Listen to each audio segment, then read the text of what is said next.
വയറ് നിറച്ച് ഫുഡ് കഴിക്കൽ, അത് ഇബ്ലീസ് ചെയ്യുന്ന ഒരു സാധനമാണ്. അവിടെ ഗസാലിമാം നമ്മൾ വിചാരിക്കുന്ന ഒരു കാര്യം കൂടി പറയുന്നുണ്ട്, വലൗകാന ഹലാലൻ സ്വാഫിയൻ, ഹലാൽ തന്നെയാണെങ്കിലും അത് മൗലിദിന്റെ ഭക്ഷണ ഉസ്താദ്. ചില ആൾ ന്യായം പറയും, ഉസ്താദിന്റെ ബർക്കത്താകുമ്പോൾ അധികം കഴിക്കണോ.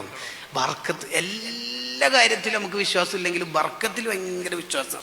ഫുഡ് ഓവറായിട്ട് കഴിക്കരുത്. ഓവറായി ഫുഡ് കഴിച്ചാൽ വരുന്ന ദുരന്തങ്ങൾ 5. 1, ആഖിറത്തെക്കുറിച്ചോ അള്ളാഹുവിനെ കുറിച്ചുള്ള പേടി അയാളുടെ കൽബിൽ നിന്ന് നഷ്ടപ്പെടും. 2, അയാൾ ഏത് വഅദ് കേട്ടാലും ഫലം ഉണ്ടാവില്ല.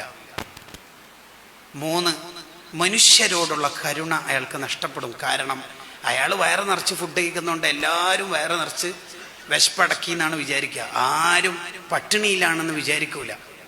അയാൾക്ക് കരുണ ഉണ്ടാവില്ല. 4, അയാൾ ആരോട് വയല് പറഞ്ഞാലും മനസ്സിൽ തട്ടൂല.